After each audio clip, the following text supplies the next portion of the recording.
Hola, què tal? Benvinguts a una nova edició d'aquest Engine Podcast que comencem aquesta nova temporada del 2025 i ho fem des d'un lloc ben especial que és el Museu del Ferrocarril de Catalunya a Vilanova i la Geltrú, dintre de les primeres jornades Railway Talent Meet 2025. I ho farem amb unes jornades que ens han interessat molt fer-les des d'aquí, des del Col·legi d'Enginyers, i ens interessa perquè parlarem d'enginyeria elèctrica, parlarem de trens amb aquesta nova edició. Estarem d'una banda amb el Lluís Monjo, que és el coordinador del nou grau d'enginyeria elèctrica. Què tal? Benvingut. Gràcies. Hola, benvingut. També tenim la Maite Castillo, que és la directora del Museu del Ferrocarril. Hola, què tal? Hola, Maite, benvinguda.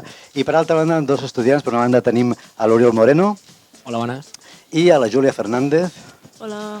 Amb tots quatre el que intentarem serà parlar sobre d'una banda, aquesta primera jornada del Railway Meet Talent i també d'aquest nou grau d'enginyeria elèctrica i sistemes ferroviaris que es desenvolupa aquí pel que serà o ha de ser el nou ecosistema ferroviari de Vilanova i la Geltrú, que és una que ens heu d'explicar una miqueta com anirà tot plegat perquè ho donem a conèixer a la gent que es pugui escoltar.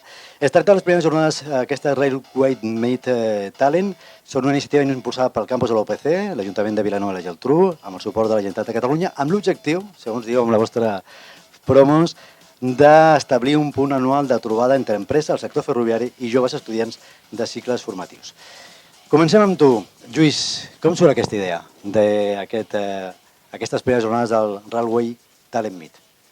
Doncs en realitat és una idea que ens arriba des de les empreses. És una necessitat que ens plantegen, és una necessitat actual, hi ha un relleu generacional a les empreses i per tant necessitem captació de talent i en aquest talent doncs, es dona la casualitat que aquí a Vilanova es donen diversos punts on es fa formació amb l'àmbit ferroviari, sigui l'Institut Lluc i Rafeques o sigui la UPC, i per tant el que intentem és canalitzar les peticions d'aquestes empreses i dir, vinga, anem a posar en contacte el talent jove amb les empreses a través de la universitat, que en principi és un segell de qualitat i per tant és la idea bàsica d'aquestes jornades. I a més amb el suport de moltes empreses, no? Com s'aconsegueix aquest suport? Com arribem a aquest suport? És complicat o no? És complicat, però en realitat no s'ho han posat molt fàcil, perquè després d'un e-mail, bàsicament, i una trucada, gairebé totes les empreses que han participat van dir que sí de seguida. Van dir que sí, es van volcar, tant a nivell logístic, a nivell participatiu, a nivell econòmic. Per tant, hem tingut una resposta de les empreses que, sincerament, no teníem clar que en una primera edició fos tan radicalment bona. La Maite, que és la directora del Museu del Ferrocarril de Catalunya, estem en un lloc que m'encanta. On estem exactament, Maite? Home, estem en un lloc emblemàtic per al ferrocarril, el Museu del Ferrocarril de Catalunya, que es va crear l'any 1990. Aquest any, el nostre aniversari, complirem els 35 anys d'història i com deia, doncs és l'escenari més apropiat i més idoni per fer unes jornades com aquestes, no?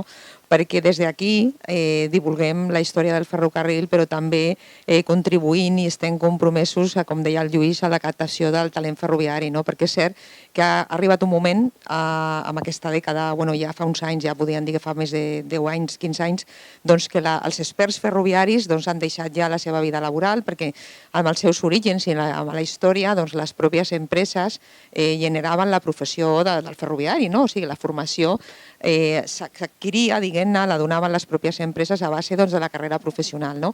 Inclús les empreses tenien les seves escoles d'aprenents i de formació ferroviària.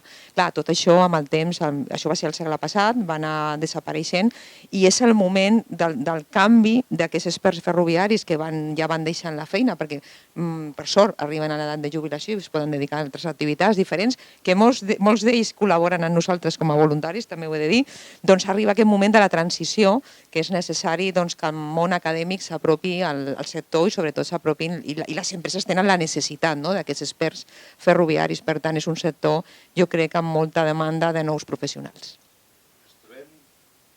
Ens trobem en un lloc especial que és el tren Talgo, no? On estem assentats en unes butaques supercòmodes. Quina història té aquest tren? Una mica per explicar-ho. Sí, tenim un Talgo que és el Talgo Virgen de Begoña. És un Talgo que va tenir la seva circulació comercial a l'any 1950. Es va construir la sèrie, diguem-ne, entre el 1949 i 1950. aquesta sèrie de talgos van ser els primers que van circular, perquè el primer de tot, el prototip, que es va fer, quan es van fer les proves, doncs mai va arribar a circular, a fer viatges comercials, no? Perquè ningú creia en la idea d'un tren molt més confortable, un altre sistema de tracció i un altre concepte de viatge. No? I aleshores, aquesta sèrie, com deia, nosaltres tenim una de les peces més emblemàtiques, que és el Virgen de Begoña, i aquí estem ara mateix a la sala on en aquella època gent decidia fer les seves reunions amb els viatges i feien les seves col·loquis, les seves xerrades, i és un lloc, la veritat, que meravellós i preciós. Avui justament coincidim amb aquest esdeveniment amb 4 elements, que és el bicentenari del ferrocarril al món, el centenari del metro de Barcelona, el grau d'enginyeria, el primer grau d'enginyeria elèctrica ferroviària i els 15 anys de màster de sistemes ferroviaris i tracció elèctrica de l'UPC. Anem a entrar una mica més a la part, diguem-ne, més acadèmica. Expliquem què és el grau d'enginyeria elèctrica i ferroviària i després parlarem també amb l'Oriol i la Júlia. Doncs bé, el grau en enginyeria elèctrica i sistemes ferroviaris és un grau universitari, de 4 anys, que és habilitant, per tant té unes atribucions professionals pròpies de l'àmbit de l'enginyeria elèctrica i, a més, la necessitat que ens plantegen les empreses des de fa temps, que com he dit és la captació de talent, i sobretot ens demanen, ens fan saber que necessiten gent que tingui una formació bàsica àmplia amb el món del ferrocarril. Llavors, entomem aquest guant, fem una reforma del grau d'enginyeria elèctrica que tenia la universitat, amb el suport unànim de tots els estaments universitaris, i plantegem, no puc dir un doble grau, és un únic grau, però sí que té tota la feina de l'àmbit de l'enginyeria elèctrica que ja teníem i li sumem una gran part, quasi uns 8 mesos complets de formació amb l'àmbit dels sistemes ferroviaris. Quina diferència hi ha entre el màster, aquests 15 anys de màster de sistemes ferroviaris i tracció elèctrica i el grau? Quines són les diferències? Hi ha una diferència molt important. El grau és un grau universitari públic i, per tant, s'hi accedeix mitjançant el procés de selectivitat típic que fan els estudiants a l'acabar el batxillerat, i el màster no deixa de ser una formació professional que fem a través de la Fundació Politècnica de Catalunya i que, per tant, que és de l'àmbit privat. És un màster professional, no és un màster universitari i, per tant, ni és habilitant ni et dona la categoria laboral d'un màster universitari d'1 o 2 anys. Però sí que dona un tractament específic a l'àmbit ferroviari que és molt important i que les empreses agraeixen molt. Per què és important que sigui habilitant aquest grau? És molt bona pregunta. Justament abans d'entrar aquí a la conversa ho estàvem comentant amb els estudiants. Ens estem donant compte que amb la proliferació de graus que nosaltres anomenem blancs, és a dir, són graus universitaris que no tenen unes atribucions professionals al darrere, la gent a l'acabar els 4 anys de formació es troben que són graduats amb una determinada cosa, però no tenen capacitat de signatura amb els projectes. I, per tant, aquí és on nosaltres creiem que amb la reforma del grau no podíem perdre aquesta capacitat de signatura i, per tant, fem pivotar el nou grau en base a mantenir les atribucions professionals. Tenim amb nosaltres l'Oriol i la Júlia, 2 estudiants de grau. Primera pregunta, per què o quina és l'espurneta que us va dir anem a estudiar això? Oriol. Jo soc l'Oriol. Quan em trobava a segon de batxillerat tenia clar que volia estudiar una enginyeria relacionada amb l'energia, amb la generació d'energia, i vaig estar dubtant en fer un d'aquests graus blancs, com comentàvem ara, que era el grau d'enginyeria de l'energia, i al final em vaig decantar per fer aquí a Vilanova enginyeria elèctrica per aquest mateix tema de la signatura de projectes més endavant i de poder tenir l'habilitació com a enginyer.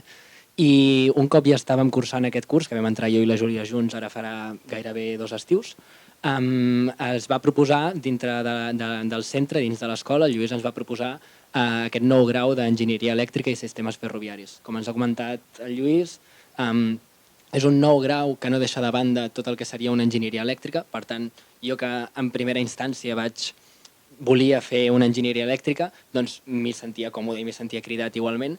I, a més, no deixa de ser una oportunitat increïble, crec jo, per poder-se especialitzar dins d'un món tan en creixement com és la tracció ferroviària, el transport amb energies renovables, amb tracció elèctrica. Tot això és un món que realment, com ens comentàvem ara sobre les empreses, està en un creixement exponencial i és un món que no deixa de tenir la vinculació aquesta amb enginyeria elèctrica, que era el primer que volia estudiar jo.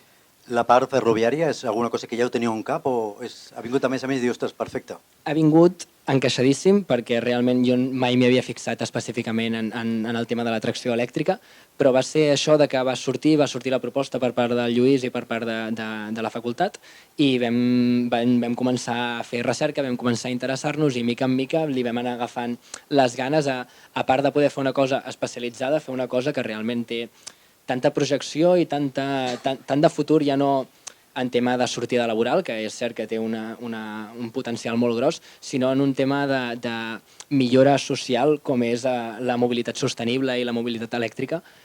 Crec que em va encaixar perfecte en el perfil de carrera que tenia pensat jo poder fer, així que va anar tot rodat, va ser una alineació dels astres que sortís el nou grau i realment va ser perfecte poder descobrir el món de la tracció ferroviària. I en el cas de la Júlia, com va anar tot plegat? També t'agradava això dels trens, la tracció ferroviària, l'electricitat? Bé, jo després de batxillerat tenia clar la enginyeria elèctrica, vaig entrar amb l'Oriol i els dos ens va enganxar el canvi, el grau d'enginyeria elèctrica i sistemes ferroviaris amb el grau d'elèctrica ja començada.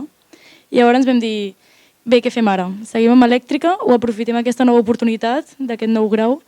I jo crec que els dos vam estar d'acord en aprofitar l'oportunitat perquè realment jo crec que t'obre moltes portes educativament, després el tema professional i als dos ens va agradar molt la idea. Lluís, perquè el tema de ser un grau que només era elèctric abans i ara és ferroviari és un plus a més que té més ganxo? Sí, indubtablement. És a dir, el grau d'enginyeria elèctrica sempre dono la dada, teníem un 100% d'inserció laboral, per tant no és un problema de col·locació de gent ni de falta de feina. A l'acabar la carrera simplement el que estem és obrint les portes amb un sector que la gent de per si no coneix i que poca gent a la universitat en parla i per tant creiem que és un sector amb creixement i que donant aquests coneixements bàsics però amplis no deixarà d'ajudar quan vagin a trobar feina. Maite, quin paper de jugar al Museu del Ferrocarril en aquest nou ecosistema ferroviari? Bé, doncs nosaltres contribuint a la captació del talent ferroviari. Pensem que som conscients, a més ho hem viscut, aquesta manca de talent i per tant nosaltres pensem que en rebem moltíssimes escoles, molts estudiants molt més petits que els estudiants universitaris i tant, però és veritat que amb aquesta transmissió de la història del ferrocarril i amb aquesta transmissió de coneixements sempre intentem despertar aquest sentiment i aquesta vocació. I què és això? Quin és aquest món dels trens? De fet, tenim també una activitat conjunta amb la UPC, tenim una activitat conjunta que hem creat nova fa relativament aquest curs, jo crec que ha sigut, que estava precisament adreçada als estudiants de batxillerat, una mica amb els que han vingut ara aquest matí i tal, doncs per fer una visita combinada a el que seria el museu, per conèixer la història del ferrocarril i a la vegada anar a la UPC per fer algun tipus d'activitat de laboratori que els permeti conèixer aquest món del ferrocarril i despertar aquest interès per un sector que segurament alguns d'ells ni coneixien, perquè tradicionalment la vocació pel sector ferroviari ve molt per famílies, per coneguts, també sempre hi ha algú que li encanten els trens, ens trobem també a nens petits que és que els apassionen els trens. De fet, tenim amics del ferrocarril, nens que són socis durant tot l'any, però això és més difícil de trobar, per després trobar futurs professionals. A quin paper està jugant amb aquestes jornades el que seria l'Institut Jules Rafeques? És a dir, perquè estem parlant de gent més jove, clar, en el cas de l'Oriol i de la Júlia són nois ja que són universitaris i per tant ja han passat l'institut, han passat algun grau i ara estan fent un grau universitari. Quin paper hi juguen? Com estirem a la gent tan jove cap aquí? Doncs, com deies, aquí el paper clau és el del Lluís Rafeques i el dels altres instituts de la comarca i de la zona, perquè al final estem parlant de captació de talent, però aquest talent s'ha de captar no a la universitat ja el tenim captat. Per tant, hem de començar a treballar abans dels abans. Per tant, la gent que està a l'ESO, que està al batxillerat, que està a la FP de grau mig, donar-los la possibilitat de que veguin que tenen una carrera per davant i que no es quedin només amb aquells estudis de grau mig, sinó que evolucionen, grau superior, grau universitari, màster. Tot això els hi hem de fer veure i l'única manera d'arribar amb aquests estudiants és treballar amb els instituts, amb els CRPs i fer-los arribar en el missatge. En aquest sentit, jo volia recordar que abans ho he comentat, clar, és fonamental aquest paper dels instituts dels cicles formatius, perquè les pròpies empreses, al segle passat, com deia abans, doncs tenien les escoles d'aprenents, que deien que eren les escoles de formació professional. I aquest paper que ara han de fer i que estan fent aquests instituts especialitzats en aquests cicles formatius pel sector ferroviari, el feien les pròpies empreses a nivell intern, no? És com passava també, per exemple, a la SEAT, no? Quan formaven amb el tema de l'automoció, no? Doncs, per exemple, Renfe tenia la seva pròpia escola d'aprenents i les persones que accedien i tenien la possibilitat d'aconseguir una plaça estudiaven allà el mateix que fan ara els cicles formatius. Per tant, és un paper, com deia el Lluís, clau i importantíssim, no? Des del punt de vista de la gent jove de l'Oriol i de la Júlia, els amics i els companys coneixen aquestes possibilitats? És a dir, saben que poden existir estudiar enginyeria, sobretot en el cas de les noies, no? Que a vegades és una mica més difícil, no? De trobar aquest talent femení que s'interessi per l'enginyeria. Els vostres amics, companys, coneguts joves, també com veuen això que es pugui dedicar al món ferroviari? Júlia, Oriol, digues. Bé, jo personalment tampoc coneixia res del sistema del món del ferroviari. Ho vaig descobrir quan em van proposar el canvi al nou grau i la veritat és que em va semblar una molt bona idea i allà vaig començar a investigar una mica més sobre els sistemes ferroviaris i vaig veure que és un món molt interessant al qual no se li dona importància. Digues. Bé, en relació amb el que deia la Júlia, és un món que realment està com molt opacat per altres grans indústries. Tothom vol estudiar, té clar que vol estudiar enginyeria industrial o vol fer arquitectura o vols fer medicina o vols fer una cosa més genèrica a l'hora de buscar una carrera o a l'hora de buscar ja dins de les enginyeries i moltes vegades si treus una enginyeria industrial gairebé és perquè et vols dedicar o a la construcció o a tema d'automoció que té molta tirada també al nostre territori Catalunya i realment queda una mica amagat potser aquí a Vilanova que realment tenim un teixit molt important d'indústria ferroviària aquí. Tenim l'estació de la Renfe, el taller de manteniment, tenim una pila d'empreses que estan dedicades al sector i realment sí que és un sector força amagat i que no té tota la projecció que hauria de tenir. I a part, amb aquests graus universitaris, per exemple, a l'hora de tenir un institut com el Lluc i Rafeques que faci un grau centrat en un cicle superior, centrat en els sistemes ferroviaris, dona peu a que tota aquesta gent que potser no ha fet un batxillerat de primeres i es pensa que no pot fer una carrera o no pot arribar mai a fer una enginyeria, que se li obrin les portes en un sector que ja coneixen i que ja tenen unes certes facilitats, crec que és molt bo perquè acabin expandint encara més la seva formació i acaben sent uns professionals més preparats per la indústria que està creixent. I en el món ferroviari on veieu el vostre futur? Quin seria, cap a on voldríeu anar? Us ho heu plantejat o no encara? Realment no crec que ens ho haguem plantejat encara. Encara, com dèiem, estem al segon curs encara de moment. També ens queda molt per conèixer perquè, com et dic, estem acabant d'aprendre també com funciona tot el món, però crec que tot el tema de sobretot, optimitzar els processos de les línies de tren perquè els trens funcionin bé, a l'hora i millor. Teniu molta feina, eh? Tenim molta feina, és una cosa que ens motiva molt a poder treballar i a poder millorar perquè realment és un sistema de transport que s'utilitza moltíssim, però no s'utilitza ni de lluny el que s'hauria d'utilitzar si funcionés eficaçment. Llavors és una cosa que s'ha de treballar molt, és una cosa que volem millorar, som joves, tenim ganes d'arreglar el món, llavors per tant tenim ganes de poder fer que funcioni bé el sistema i d'aprofitar el temps que potser perdem molts de nosaltres cada dia esperant el tren, doncs poder-lo aprofitar i poder fer que funcioni tot una mica millor. Lluís, quin perfil de professionals preveu que hi hagi demanda? És una bona pregunta. Tenim demanda de tot.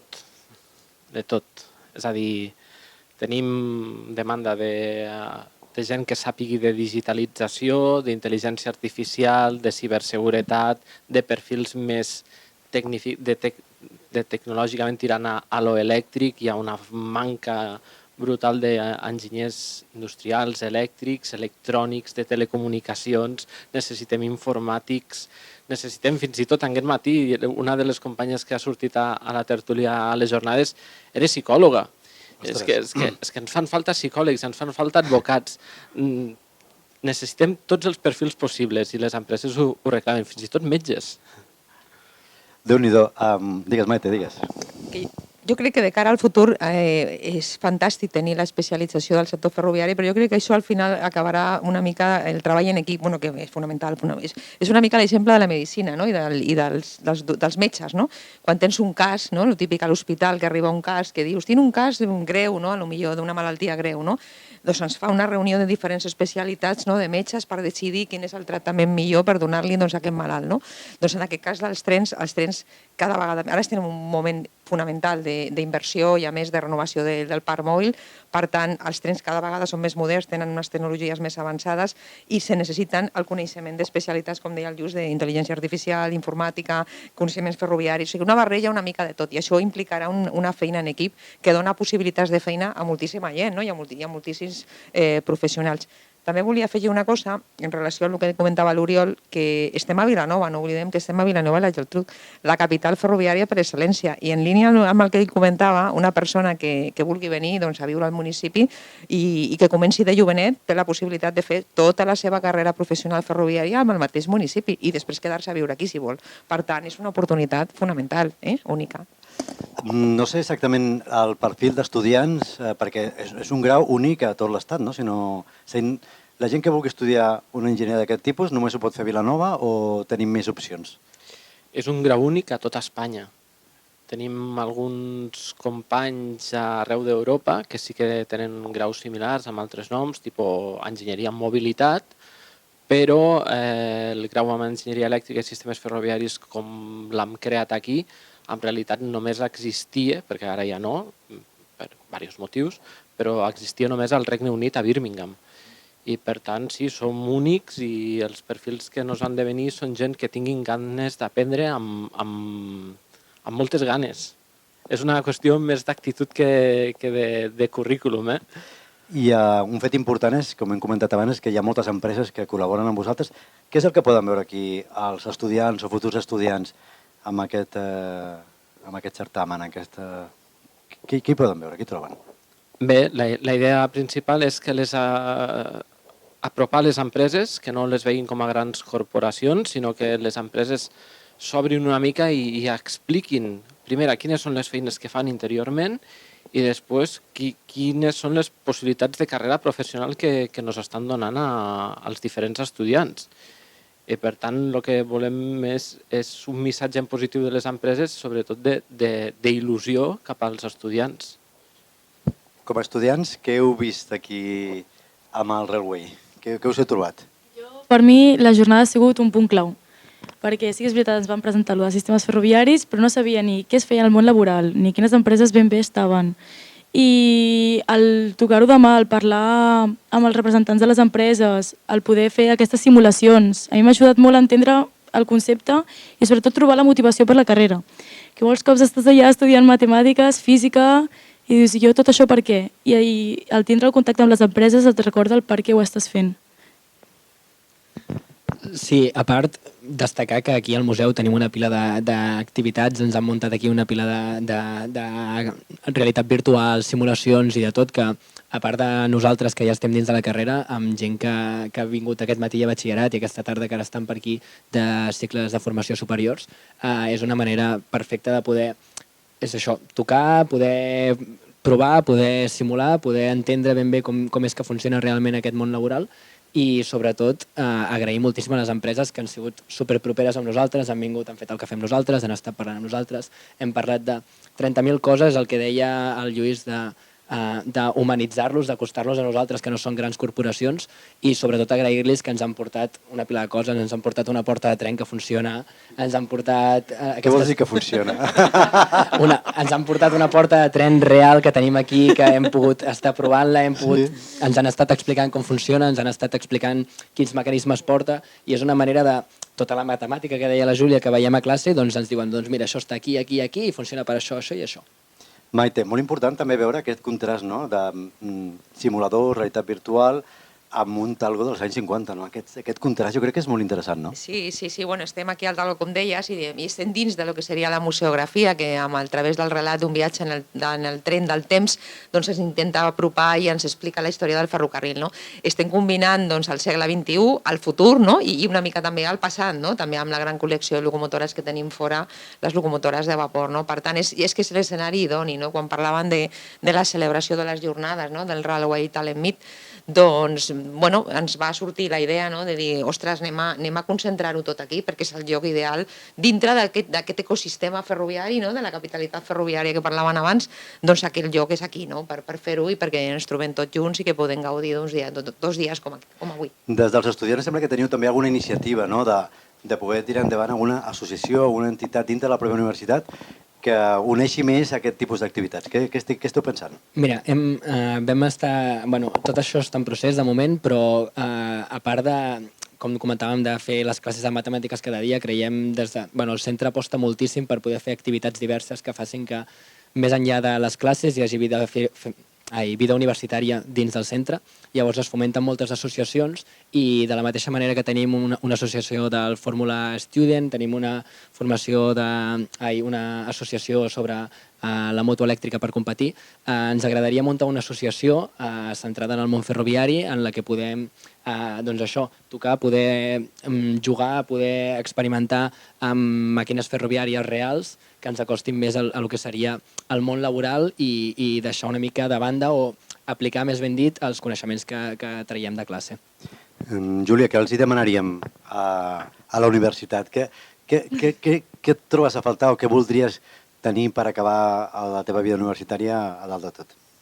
Bé, a mi el de l'associació em sembla una molt bona idea. El Lluís crec que us ho podrà explicar millor, però va proposar, de part del contacte amb les empreses, que em sembla molt important, i també l'associació fer un tren, o sigui, construir-los nosaltres. Clar, ja aprens tot, la base, el contacte amb les empreses, els materials que s'utilitzen, el treball en equip també, i això em sembla molt important pel fet de motivar els estudiants, de veure des de zero com és un tren per dintre, el fet de construir-lo. Això ho podem oferir, Lluís, o no? Que construeixin un tren. Aquí al museu teniu també tots els trens que esteu renovant amb una associació de gent gran que també ho treballa, això. Què podem oferir? En realitat, la idea de la construcció del tren sí que sorgeix de la pròpia universitat, però el primer que vam fer va ser venir a veure el museu i dir què podem fer plegats perquè això funcioni. I, de fet, ells instal·laran un circuit d'un trenet en miniatura aquí al museu i, per tant, vam dir, si vosaltres fiqueu una via, nosaltres fiquem un tren. Em sembla magnífic. Ho dius molt fàcil. Jo ho veig. Jo l'any que ve vull poder venir al museu i pujar-me el tren de la UPC recorrent el museu. Jo ho visualitzo sense cap mena de problema. El museu posarà la via o no la posarà la via?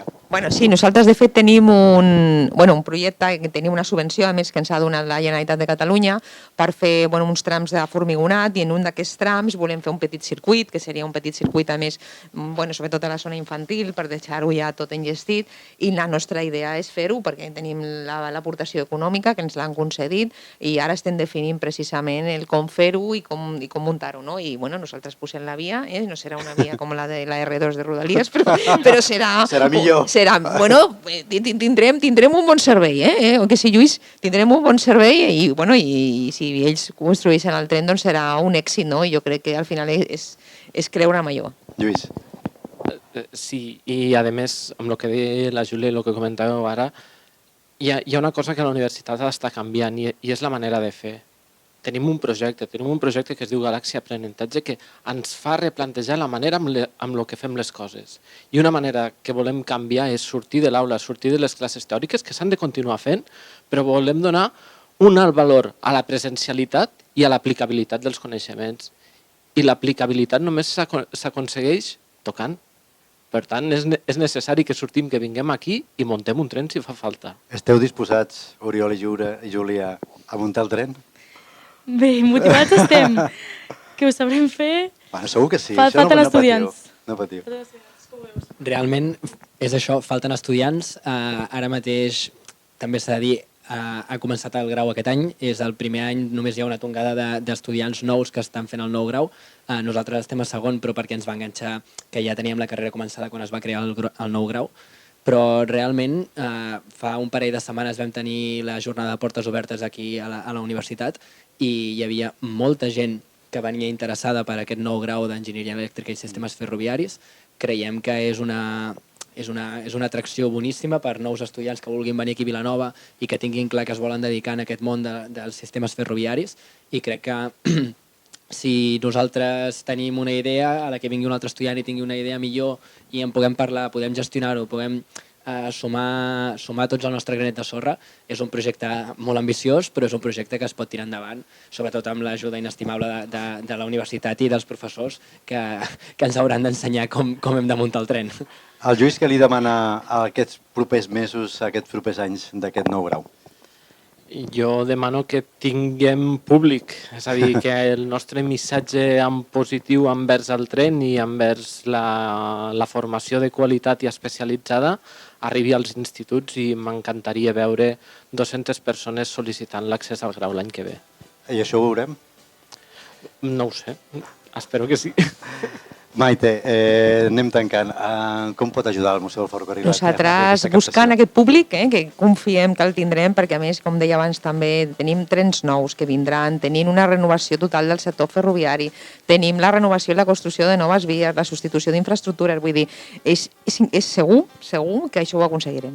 I què faran l'Oriol i la Júlia per trobar companys de camí? Doncs bé, estarem com avui amb la trobada que hem realitzat avui, intentant convèncer tota la gent que vingui de cicles superiors, de batxillerat, d'altres carreres universitàries que tinguin ganes d'enfocar-se també en aquest món dels sistemes ferroviaris, i intentar-los convèncer de que realment és un futur molt, molt, molt, molt pròsper el que ens espera amb aquests sistemes, amb aquest grau, i que creiem que és una oportunitat increïble poder venir a estudiar aquí a Vilanova amb un hub ferroviari com és el que hi ha aquí, per poder sortir de la carrera, del màster o del cicle superior amb tots els coneixements necessaris per poder aportar el nostre granet de sorra en renovar els sistemes ferroviaris d'aquí a Catalunya.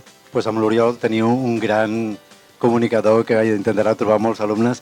Durem les gràcies amb el Lluís Monjo, moltes gràcies com a coordinador del grau d'Enginyeria Elèctrica i Sistemes Ferroviaris. Gràcies per venir, estar amb nosaltres. Amb la Maite Castillo, directora del Museu Ferrocarril. Gràcies per acompanyar-nos. Amb l'Oriol Moreno i també amb la Júlia Fernández, que serà en el futur del món ferroviari a Catalunya. Esperem. Gràcies a tots vosaltres. Continuareu estant amb nosaltres amb algun podcast més que farem aquesta temporada del 2025. I gràcies a tots. Fins la propera. Adeu. iEngine Podcast. L'altra forma de veure l'enginyeria, amb el suport d'Enginyers Garraf Penedès.